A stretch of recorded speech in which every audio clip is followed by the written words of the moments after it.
Hi students, today I am going to explain you another topic based on operations research, that is sequencing problem.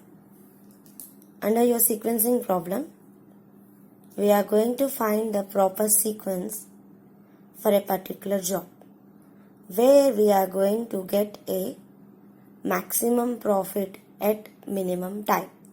Usually in all the operations research problems, we are going to get maximum profits at minimum cost. Here we are going to consider about the particular thing which we are going to deal with, particularly time. The sequencing problem, we are going to find out the total elapsed time, and here we are going to find out the particular job where we are going to give in a sequence. That is the main objective for you for sequencing problem. If the sequencing order is particularly it is in correct way, then we are going to get the outcome, or else the total elapsed time will be minimum. That is your main objective. Okay. Meanwhile, the sequencing problem, we are having Johnson's algorithm for n jobs on 2 missions, and another one is Johnson's algorithm for n jobs on 3 missions. These are the two particular things which we are going to revise. While going to explain the method or else the procedure or else the algorithm, we are going to explain one problem and we are going to explain our procedure regardingly. Okay? Meanwhile, we are going to explain our problem. So, see here. What I have given? The problem based on n jobs for 2 missions. See, how many jobs they are going to give, ma? They have given 1, 2, 3, 4, 5. And all the jobs which are going towards the 2 work centers, those are work center A and work center B. Now we are going to see the question. Each of the 5 jobs needs to go through a work center A and work center B, or else they will be giving you as mission A and mission B. And all the jobs have been particularly completed by these 2 missions, or else here in this question they have given you 2 work centers. One is of A and another one is B. What you has to find out? We has to find out the optimum sequence by using your Johnson's algorithm. Or they will be asking you about the total elapsed time. This is the question what they have given you. And what the values here, the work center A, work center B are having in hours, the times. The first job has been completed by work center A or mission A in 3.2 hours. And the second job which will be completed by work center A in 4.7 hours. In a similar way, we are going to explain all these things. Okay. In our Johnson's algorithm, the step 1 is we are going to find out the minimum time from both the work center A and work center B. Towards this question, I am telling you, in all the other questions or else in other somewhat other questions, you will be having mission A and mission B. Okay, ma?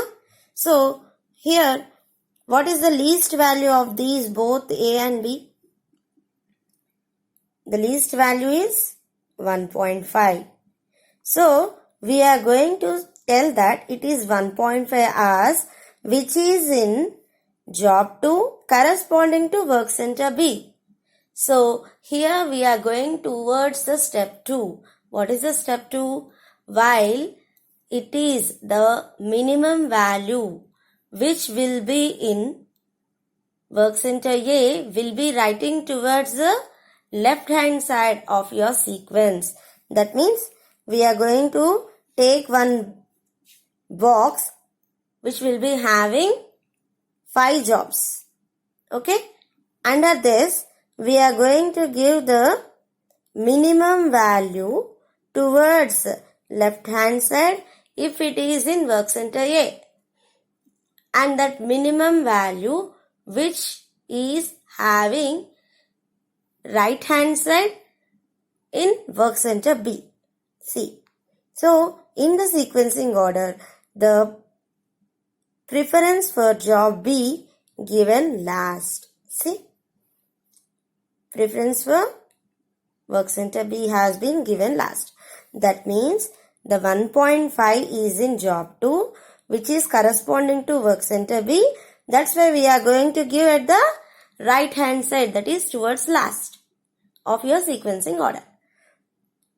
Now we are going to give the, we are going to delete the entire job from your sequencing problem from the given question. Okay. Now what are the remaining jobs? 1, 3, 4 and 5. I have written that. See, after completion of this, we are going to write the remaining jobs. See here. Here I have written the remaining jobs. Those are 1, 3, 4 and 5. Under here, we are going to see again the same procedure. See, what is the next least value? That is 2.2, which is under job 3 in work center A. That means if it is in work center A, what I have already told you, we are going to give the value towards the left hand side of your sequencing order. So we are going to cut that job 3 and we are going to give the preference towards the LHS, that is left hand side. Now in the sequencing order, we are going to write the remaining jobs. What are the remaining jobs here? 1, 4, 5. The next least value is 2.1, 2.8. So we are going to give the preference. It is in work center B. We are going to give the preference towards the right side, which is 5. Sorry, ma'am.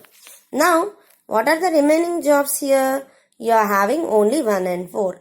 So, from the remaining jobs 1 and 4, the least value is 3.2, which is in job 1 towards the work center A.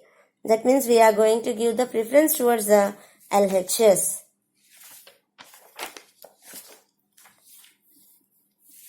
So, we are going to give the preference towards LHS. And the last one, which is going to give directly. See, this is a 5 job sequencing order. So, we are going to give our 5 values towards your sequencing order. If the sequencing order is 3, 1, 4, 5, 2, you are going to get the total elapsed time as minimum. So, this is the sequencing order. Now, here we are going to find out that. Now, how we are going out to find out the idle time? Now, what is the idle time? See, if a work center A is going on working and moreover another mission or work center B is there. See, while we are going towards the work center B, work center A has been completed all the jobs and work center B is waiting. It is not doing any job. So, the idle time is nothing but where the mission B you are going to get. For mission B, only you are going to get the idle time, not for mission A.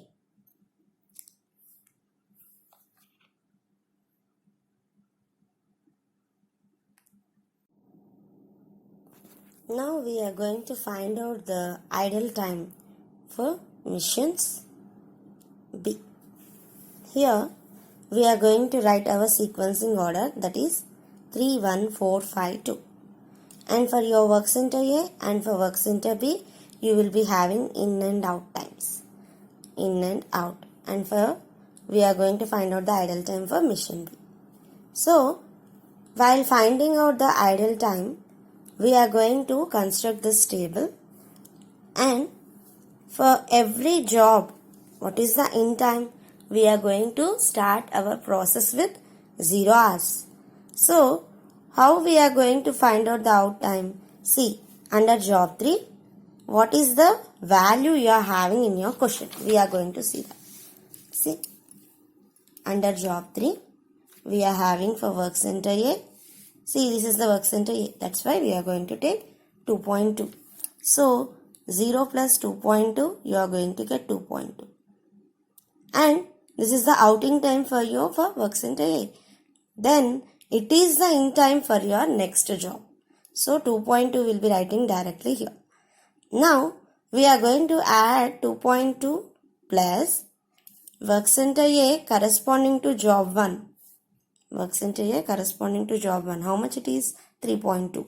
So, we are going to add this 2.2 plus 3.2. You are going to get 5.4. In a similar way, we are going to find out for work center A. So, the work center A has completed its job by 19 hours. Okay. Now, we are going to calculate the work center B values. The in value and out value. See, the work center A has been completed its value, its job by 19 hours.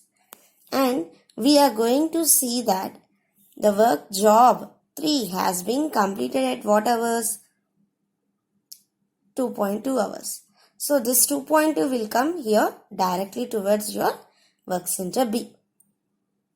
Now, what is the outing time here? What is the outing time here? 2.2 plus 5. How we are going to get 5? See here. For job 3, under work center B, it is 5. That's why you are going to get 7.2. Now, we are going to explain the next job, that is 1. The job 1 will be started with, see, maximum of 5.4, 7.2. I have written like that. I will zoom for you. Maximum of 5.4, 7.2. That means, see, the work center A has completed its job by 5.4. But the work center B has been completed its first job, that is 3, by 7.2 hours. So, we are going to take the maximum of these two values. So, you are going to get 7.2. So, this 7.2 will be your outing time, which you have to add towards your work center job 1 corresponding to work center B. Job 1 corresponding to work center B is 4.2. So, we are going to add 7.2 plus 4.2. We are going to get 11.4. In the similar way, we are going to do all work center B values. So, work center A has been completed its work by 19 hours. And work center B has completed its work by 20.5 hours. Now here is the question. How you are going to find out the idle time for B? See, idle time, the work center B has been waited for 2.2 hours, as its in time will be your idle time for B for the first job. So, this is the 2.2. where you are going to get your idle time for mission B for job 1. How you are going to find out the next job idle time? See, 7.2 minus 7.2. We are going to get 0. We are going to take the like that. Here 11.4 minus 11.4. And here the current year in value towards your preceding work center B out value. We are going to subtract those two. Okay. In a similar way, we are going to get all these things.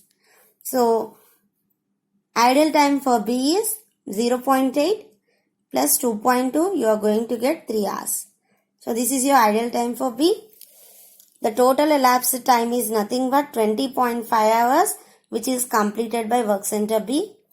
And idle time for mission A is nothing but the work center B has completed its hours 20.5 minus work center A total value, that is 19, that is 1.5 hours. The idle time for mission B, I have already told you, we are going to add all these last column. We are going